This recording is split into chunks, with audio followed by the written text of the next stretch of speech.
Horizon TV, the beacon for the nation. This program is suitable for general viewing.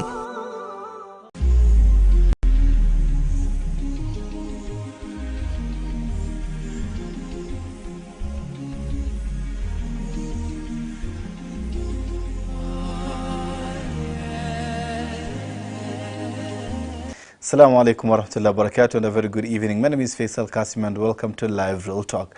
Now, a couple of weeks ago, we saw the religious leaders, the faith-based organization, organized a demonstration from Jamia Mosque, Nairobi, all the way to the judiciary to hand over a petition asking the 3 judges who allowed the registration or freedom of association of the LGBTQ movement, asking those 3 judges to resign. This was one event that attracted a lot of media activities, both locally and internationally. Of course, it got a lot of media attention.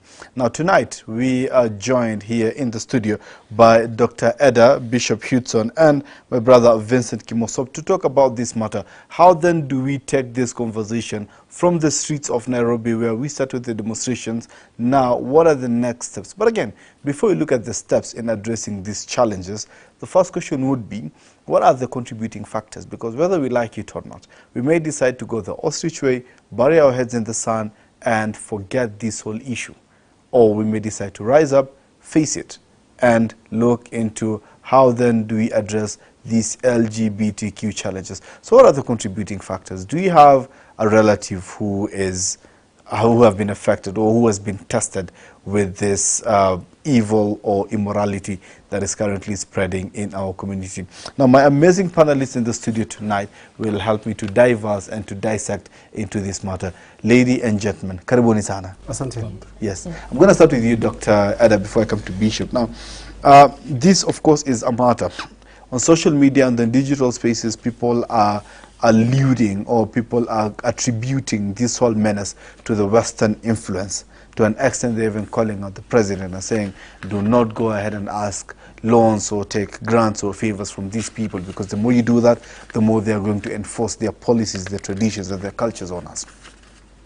Looking back, this issue is with us. This menace is with us.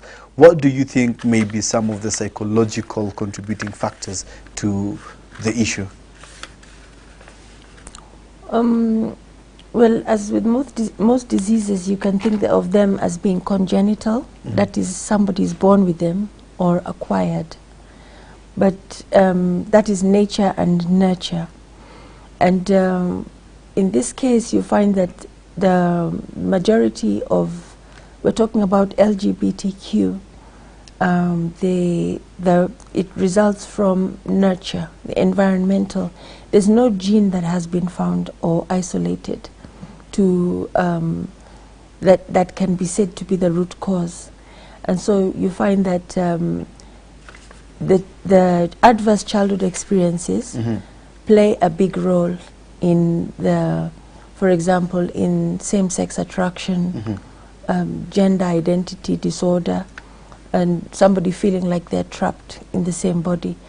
And the adverse childhood experiences, as we speak, is the biggest unaddressed public health problem in our society that's not being tackled well by the health professions. So have you experienced directly or indirectly such a case where someone who has been affected or has child trauma and he has shown or he has expressed such behaviors or characters? Yeah, in fact, the majority of people who are brought to me who are suffering from unwanted same-sex attraction and gender identity disorder, for example, they have experienced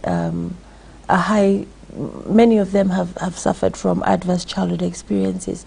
Maybe we need to describe what the adverse childhood experiences are. Briefly, yeah. Yeah, on the one hand, you have household dysfunction. Mm-hmm. And on the other hand, you have neglect and abuse. Mm-hmm. So neglect and abuse can be sexual, emotional, physical.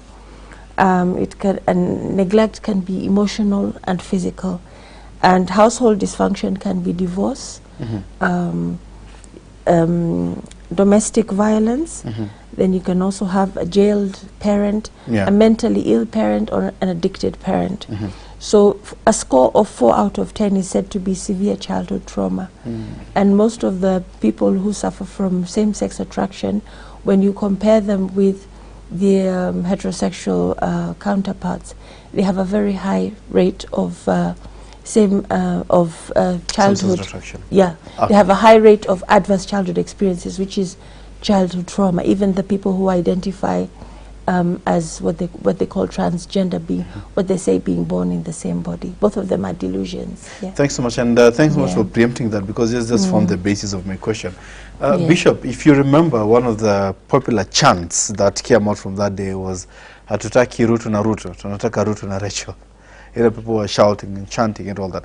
But again, if you interrogate it further, people who are in that space, the LGBTQ side, would come and say, you know, this is how I was created. This is how I am. This is how I'm feeling. This is my orientation. So why are you judging me? And thus begs the question. So, as the man of cloth, I'm sure you've spoken about this over and over and over again on the pulpit. But again, it's an issue that's still with us. So the fact that we're discussing it tonight, it means that it has not yet gone. It's not yet been solved. So still, this claim that someone has been created like that, or is feeling like that, and God knew or God knows that this is how I am, so we should not judge me. This is how God created me. How do you address such a claim? Thank you so much for having me. Let me begin from where you ended. The claim that this is how God created me. Where do they find that? I don't see it in the Bible. The Bible doesn't talk of that. The Bible talk of, when you talk of marriage, it talks about a man and a woman and all that. And that is God. That is not a man. But for me, I would really attribute this. Okay, it is different from the West and Africa. The reasons why people get into this, they're different. In Africa, I would talk of two things. I'm looking at personal integrity, and then I'm also looking at the level of poverty in Africa.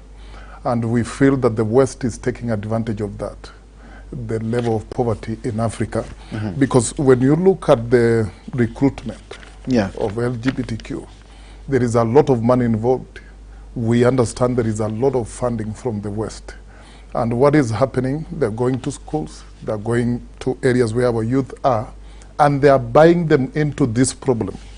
Some of them are not just getting into it because they like it. But you see, once you start doing something, you get used to it, and then you get deep into it. So it's like somebody who is smoking for the first time and drinking for the first time. Most chances are that he didn't buy the first cigarette, or he didn't buy the first alcohol. They were bought for. And when they get used to it, now they begin to buy for themselves and all that. So that is what I'm seeing in this thing. Most of our youth are drawn into this issue because of money. And that is why there is a push to register this NGO here, so that they use it to draw money from the West and destroy our generation. And it is not because of lack of preaching or teaching. You know, even in preaching, we preach. And we are still preaching, but not everybody is born again.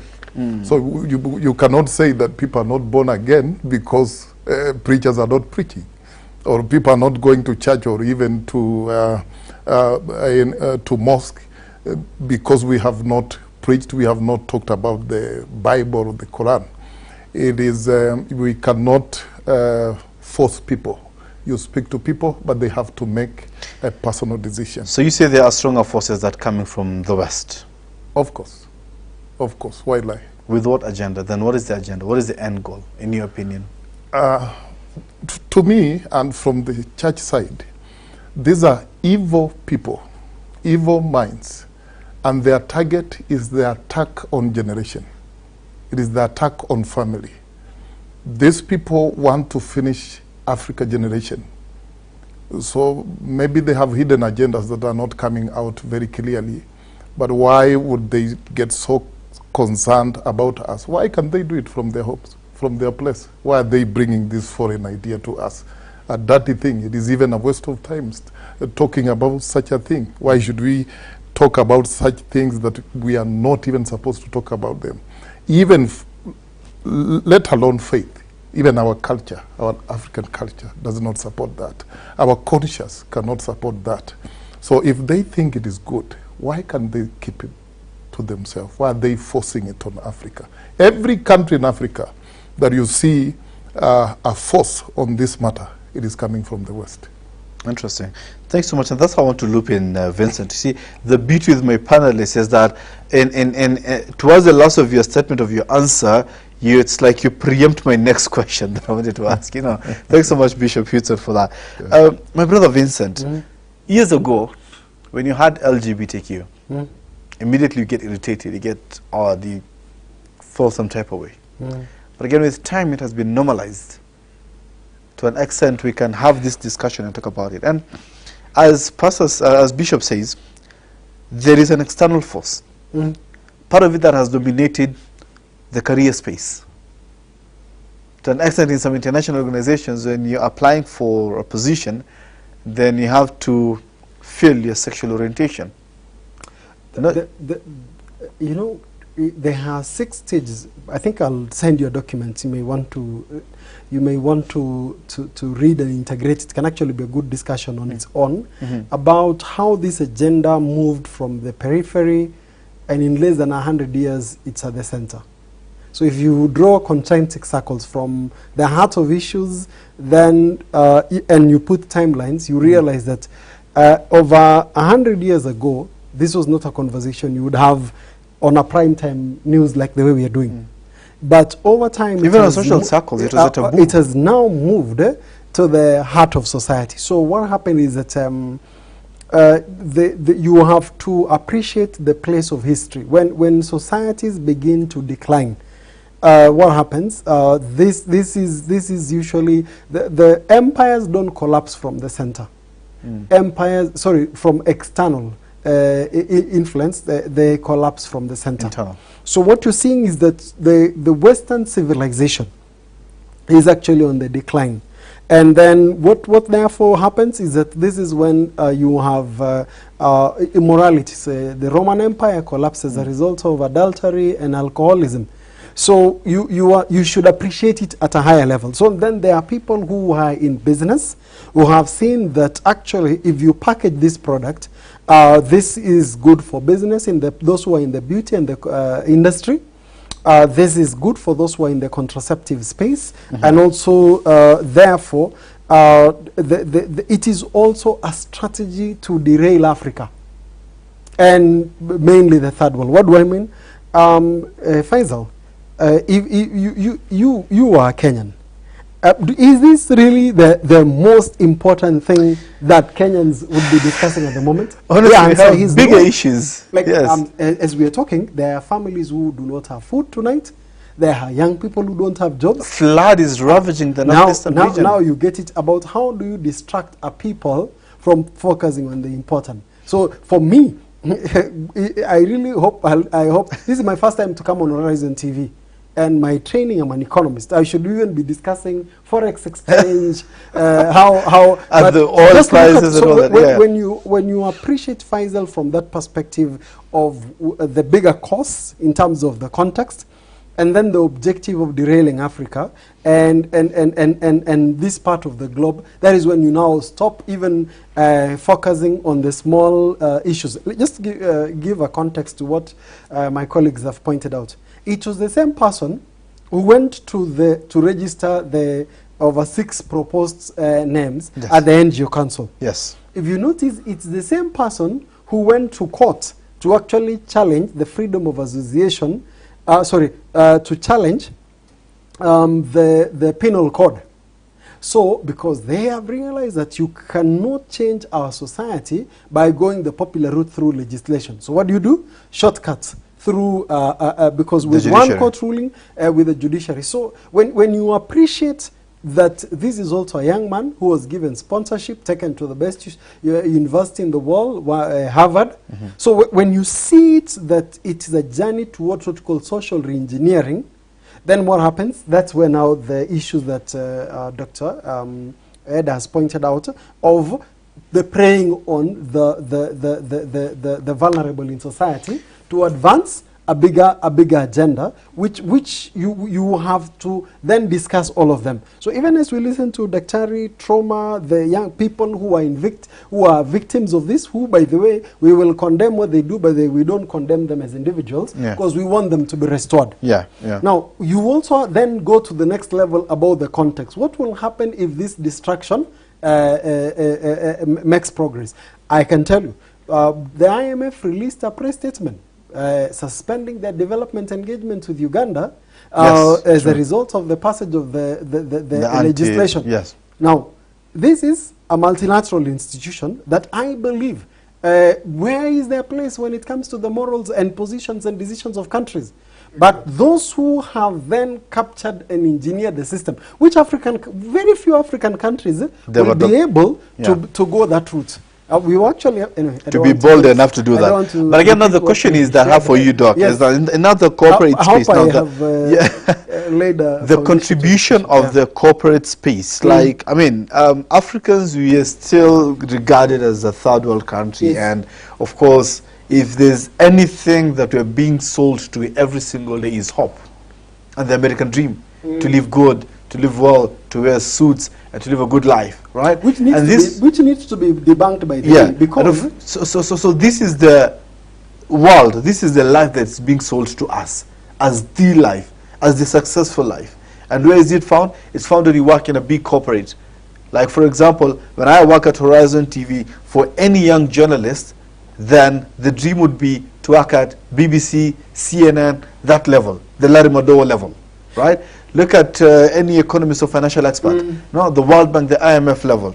But again, now the question is the influence of such multinationals or international companies or organizations, the UN level, the IMF, the Coca-Cola, into the whole issue of LGBTQ. They are investing in Saudi Arabia, but they are not having that discussion there.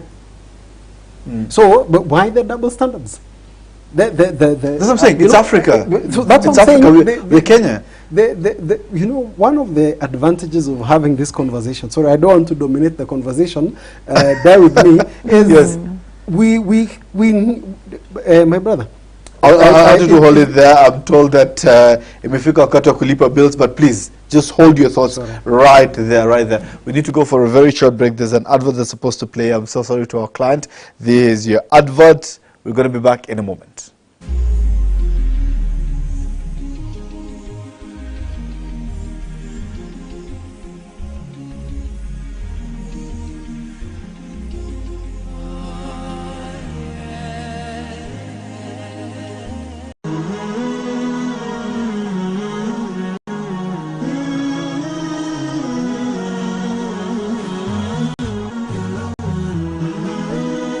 Horizon TV, the beacon for the nation.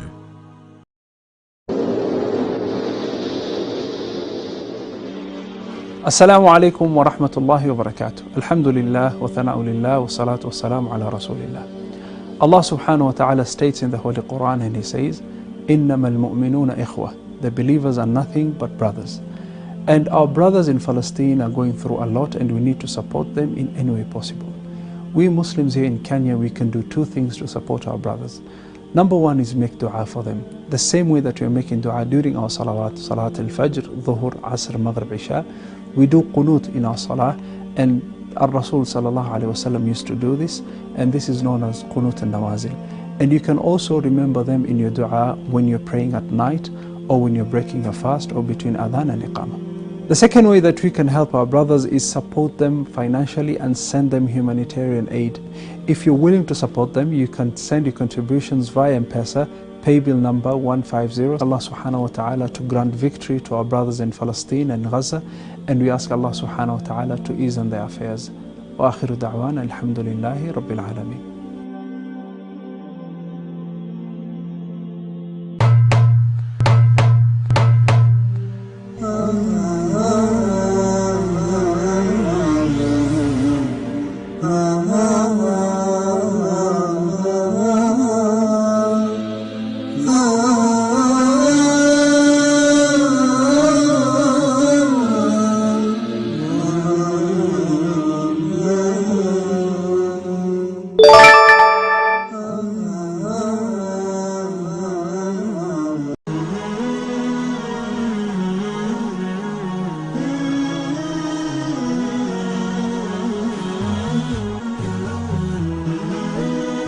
Horizon TV, the beacon for the nation.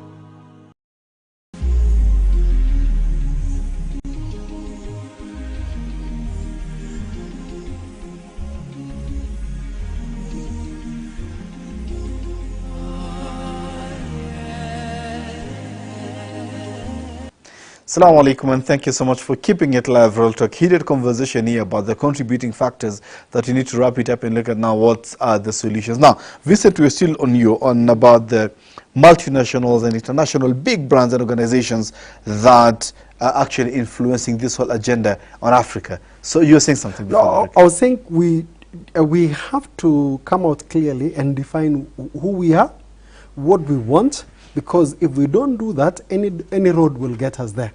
So, like I like, for example, if you go to Saudi Arabia, you cannot go and do what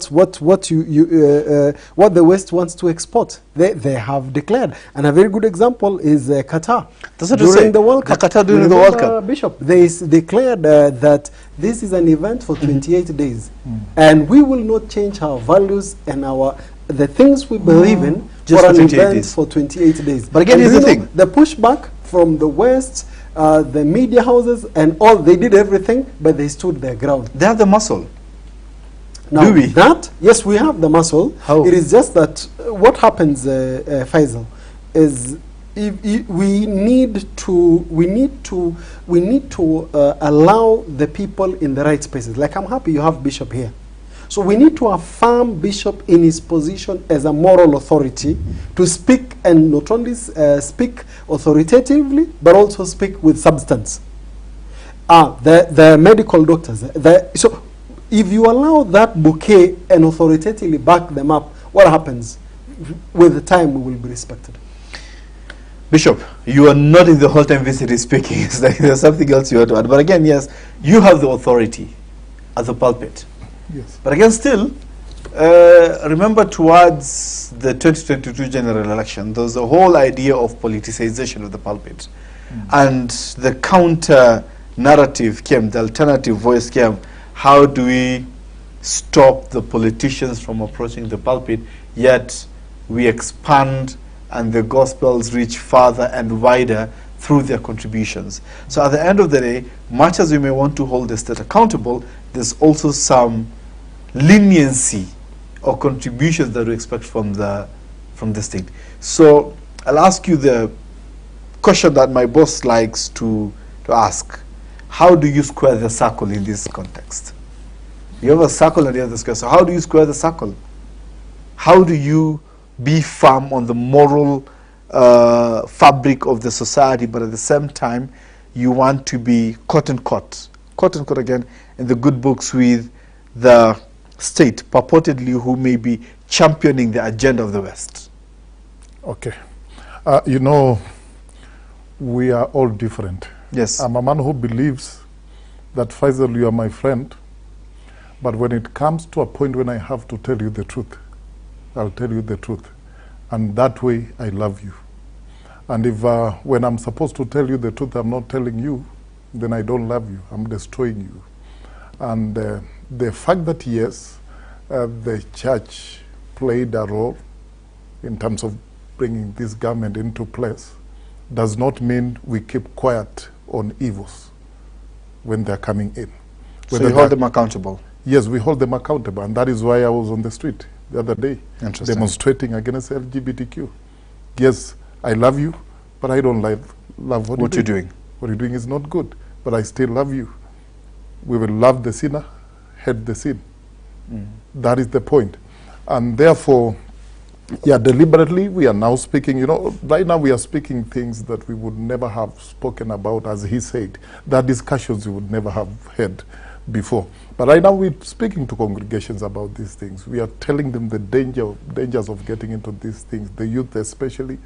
We are talking to them. So it is not that we are quiet. And for me, I believe that the church is the custodian of morals. And that is why I've never kept quiet. On Tuesday, I had a press conference that was aired by more than 7 TV stations and all that. And I told the government they should come out clearly and speak their position on the matters LGBTQ, on matters the issue of the penal code on prostitution, so that we know who to attack. Whether it is the government or it's not the government, let them exonerate themselves and say we are not the ones, we have a pressure from somewhere, or we support it or not. But you see, quietness is also an answer. If they keep quiet, then it means they're in it. They've made lots of declarations about that, individually, but as a government, on the emblem, on the letterhead, have not seen anything. Have you? Faisal, allow me to say something. Bishop. Yes. I don't buy into that thing of all that we should stop politicizing the pulpit and everything. Yeah. It is actually a lie that is sold to intimidate voices that are authority. Faisal, I'll tell you this. Everything is political. Even in this meeting, if we did not have our sister, the perspectives here would be masculine. And that is a political decision. I'm just giving. So, Bishop, yes. Look at Martin Luther King Jr. He was a Baptist preacher. Yes. And he said, ladies and gentlemen, injustices anywhere, injustices everywhere. Yes. That's a message that can be spoken in the pulpit. When you go to the outside the Lincoln Memorial, and when he was speaking, he said, I look forward to a time whereby my children will be judged not by the color of their skin, but by the content of their character. Yeah. Yes. That's, you can actually get scripture backing up all those things. And he said, we will not use violence against the police, because violence will beget another violence. We will not put on hate, we will put on love. Do you know, over time, some of the policemen who used to be sent to quell riots told them, we have no fight. The problem is not with you, the policeman. It is what is giving you authority to actually beat me. Do you know what happens? That becomes a conscience strike. Why am I beating somebody who is not fighting me? Yeah. So, Bishop, when you see men and women of the cloth, because we are in an Islamic station. Yes. Let me say, if you are speaking the truth, and love is what is motivating you to do it the way you have spoken, it does not matter what you're saying. If it aligns with any political formation, so be it. It is a consequences of a fundamental position taken for the love of humanity and for the praise of our Maker. For as long as it's the truth. It is so that thing, and it's coming from a point of love. And it's good that we are saying this from a pulpit, so that we don't have a situation. He has not told us what he has spoken here is not this party against this party. True. But can I tell you, he has been partisan. Partisan to good, and partisan to what is godly. I don't know. Sorry, I just want to go to and I want to loop in Dr. here right now, because we are during the long holidays. Some kids are out of school already up to next year, January, when they'll be going back to school. Others are still finalizing on the exams. So basically, it's a very long holiday. And in your opener, you spoke about how childhood trauma is a huge contributing factor. So this is a moment your parents are at home with their children for a very long time. But again, with the tough economic times, at least not many would be busy at home parenting, but busy outside there in their business and all that. So what would be your advice for the parents back at home in terms of how do they ensure that the social fabric and the moral fabric within their families are intact and tight the way God would love it? I think the most important thing, we need to admit that we have a parenting crisis. Okay. Yeah, in this country, and it's been there for a long time. Parents, the number one way you can influence your child is by example, not by word. So, and also being actually present. So there's a lot of abdication of responsibility of parents to house helps and teachers. And so, first of all, you need to be there. I know that there's an economic problem and you need to look for money and all that. But the number one thing is that parents need to be actually present and active in the lives of their children. So for the parents who are present or want to be with their children and spend time with their children, and this character, this disease, we do understand that not all the time it's coming from home. Sometimes maybe coming from the school, influence from other students and all that. So what may be some of the signs for the parents to look out for that this person may be differently sexually oriented? Maybe they try to, the Swahili says, samaki mkunje angali mbichi. You know, when the fish is still a bit raw, then fresh, then it can be able to twist it, you know. So samaki mkunje angali mbichi. So what may be some of the possible indicators, if any? I think that, first of all, there's no parenting gap. And one of the biggest dilemmas we have is that children become physically, sexually mature 10 years or more before they become emotionally mature. The prefrontal cortex of the brain does not become mature until the mid-20s, but somebody becomes physically mature at 15 or less. So there's no parenting gap. That's one thing parents ought to know. And this thing of giving your child a smartphone before the brain is developed is very, very dangerous, because when you're not parenting that child, 100% your child is being parented by the internet. And there is an agenda to influence our children directly through the internet. So that is the one that's parenting your child. So like what you say about the drug, noticing how somebody is on drug addiction or how somebody has a same-sex orientation, you can see from the way they behave, yeah? Like if you've been very close to your child, you'll notice that they don't want to be close to you anymore. That means they don't want to open up to you because they have something to hide, yeah? So that's why it's very good to be emotionally close to your child, not just physically present, but emotionally, and having conversations. Actually, they say that the best business investment you can make today is to have dinner with your child every day, so that you can look into their eyes, ask them how your day was, and notice immediately that when there's a change of behavior or they don't want to relate with you anymore, that means probably there is something that they are hiding. Or, you know, like if you have these gadgets in your house, a computer in the bedroom, for example, they say that the biggest gateway drug into this foreign ideologies is pornography addiction. And that there was a huge problem with that when children were accessing their homework on the internet during the COVID lockdown.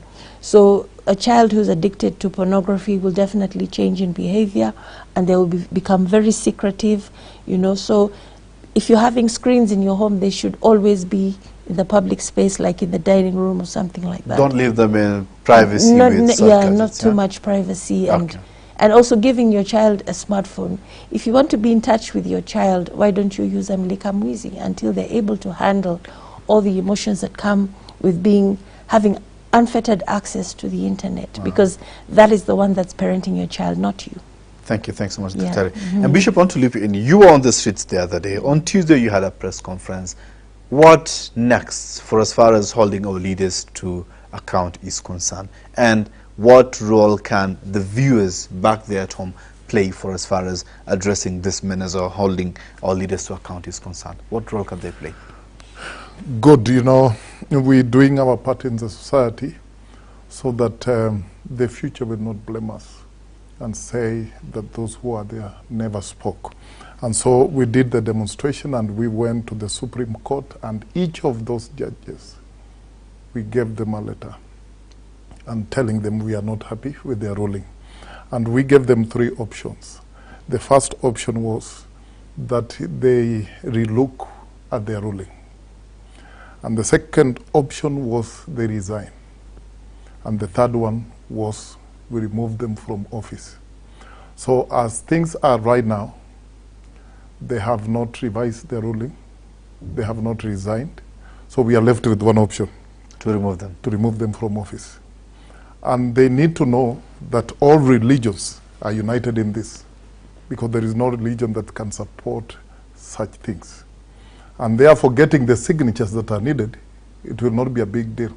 Maybe they be saved from elsewhere, but we will do our part. We'll collect enough signatures and petition.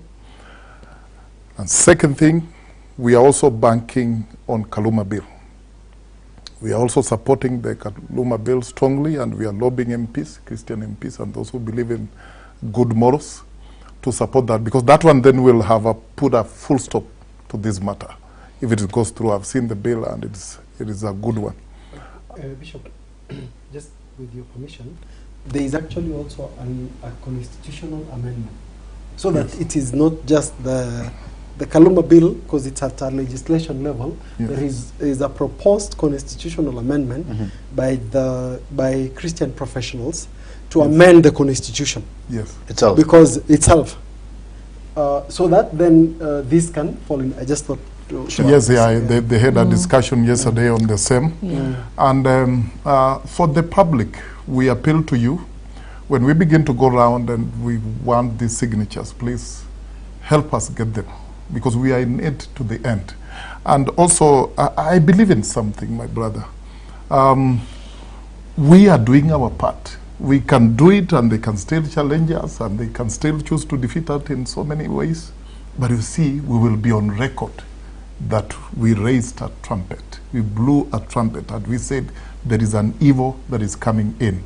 Because you see, we have been quiet, and there is this thing that I want Kenyans to see clearly and know that we are under attack, and especially the family. These judges have succeeded on playing around with the Constitution and allowing the LGBTQ community to be registered in Kenya. When they succeeded, what have they done? They have succeeded on that. Now they're working on the penal code. Yes. To bring in prostitution. Just see, they are pursuing evil. The line is evil. Now, on Tuesday we were addressing the government. The government comes in and say they are introducing levies on marriages. You look at the whole thing, it is about family. So at the end, we will discourage the young people from getting married, because it is becoming an expensive affair. So if we are discouraging them to get married through these high levies, what are we doing? Allowing them to associate. We are pushing them into prostitution. They are actually finishing the agenda, and we are pushing them into LGBTQ.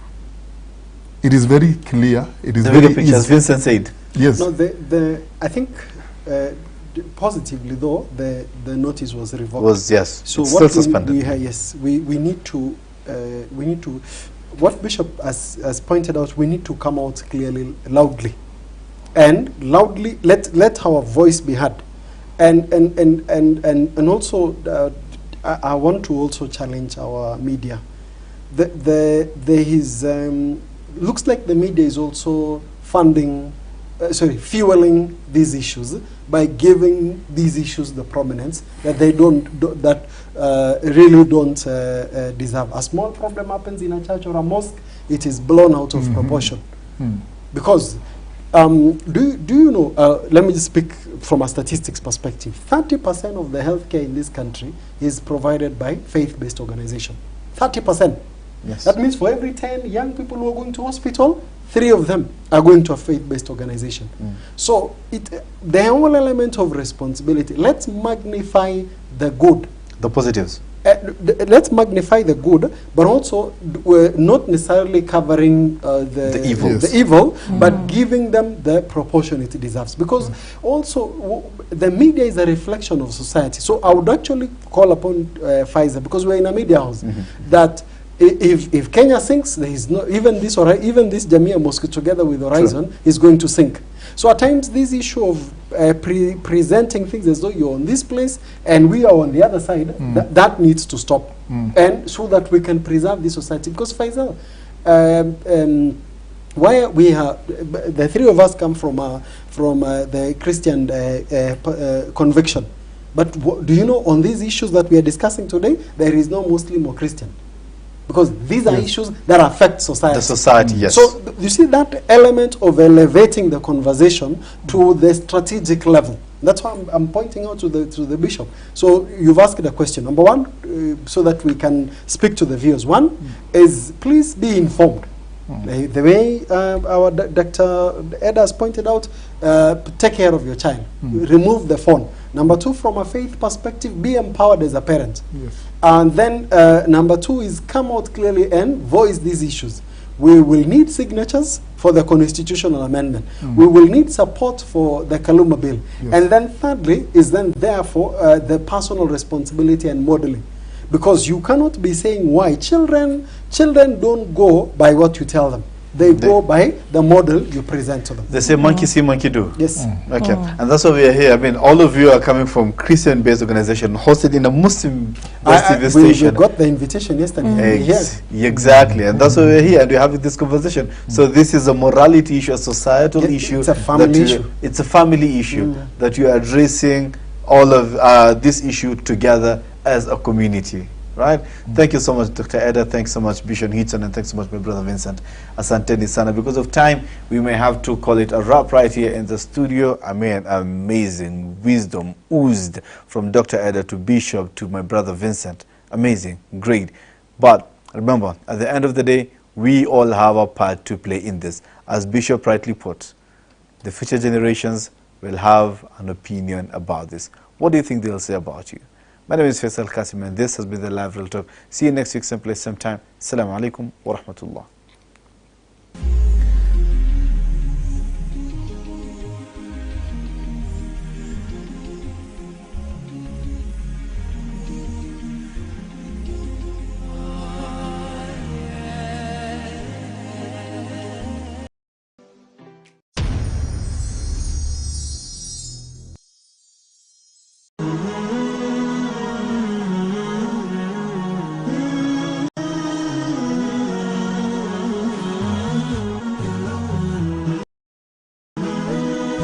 Horizon TV, the beacon for the nation.